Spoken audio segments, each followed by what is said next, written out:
कहते हैं जुल्म की सल्तनत कितनी भी बड़ी क्यों ना हो, उसका अंत बहुत दर्दनाक होता है। एक दौर था जब प्रयागराज की सड़कों पर उसके नाम का खौफ दौड़ता था। अतीक अहमद, वो नाम जिसकी एक हुंकार पर कानून भी ठहर जाया करता था।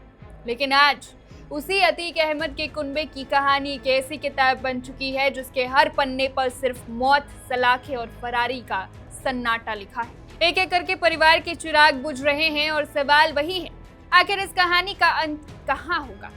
आज इस कुनबे से एक और बड़ी और सनसनीखेज खबर आई। खबर उत्तर प्रदेश के झांसी से। माफिया अतीक अहमद के सबसे छोटे और पांचवें बेटे 22 साल के अबान अहमद की एक दर्दनाक सड़क हादसे में मौत हो गई। तारीख 6 अगस्त 2026। अबान अहमद झांसी जेल में बंद अपने बड़े भाई अली अहमद से मुलाकात करके वापस प्रयागराज लौट रहा था। कार में उसके साथ कुछ और लोग भी सवार थे। जैसे ही उनकी कार झांसी के पूंछ थाना इलाके में पहुंची, रफ्तार इतनी तेज थी कि कार बेकाबू होकर सीधे डिवाइडर से जा टकराई। टक्कर इतनी भीषण थी कि कार के अगले हिस्से के परखच्चे उड़ गए।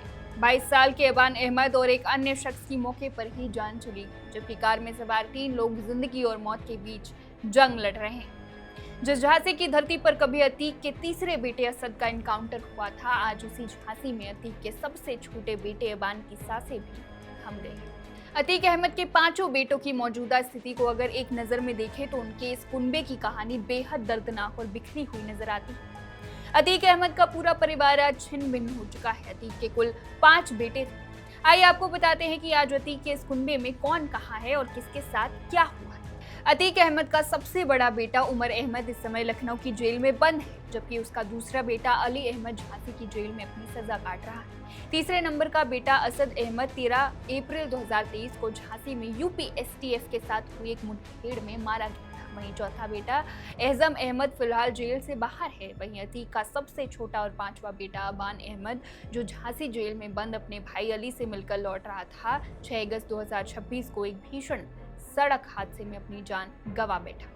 5 बेटों में से 2 की मौत हो चुकी है, एक एनकाउंटर में और दूसरा सड़क हादसे।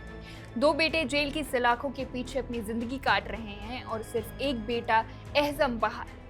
लेकिन कहानी सिर्फ बेटों तक खत्म नहीं होती। इस कहानी का सबसे बड़ा सस्पेंस है शाइस्ता परवीन, अतीक अहमद की पत्नी, जो पिछले 3 सालों से पुलिस की गिरफ्त से बाहर है। 24 फरवरी 2023 को जब प्रयागराज में वकील उमेश पाल की दिन दहाड़े हत्या हुई तो उस साजिश में शाइस्ता परवीन का नाम सामने आया।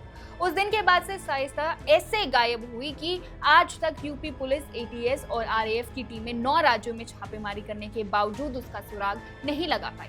13 अप्रैल 2023 को जब बेटा असद एनकाउंटर में मारा गया, तब लगा कि मां शाइस्ता बेटे का आखिरी चेहरा देखने आएंगी, लेकिन वो नहीं आई।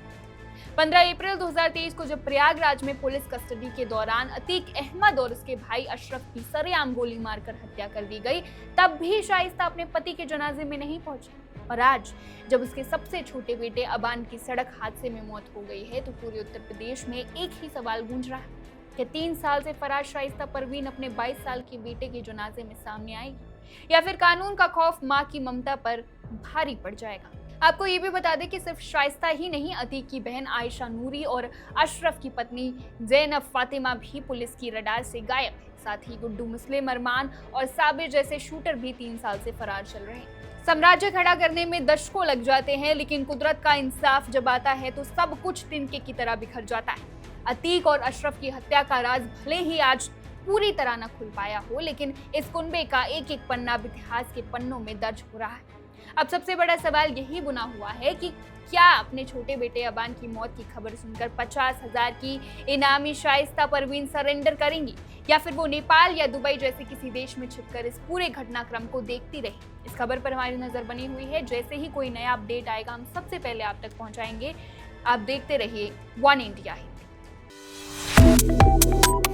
Subscribe to One India and never miss an update. Download the One India app now.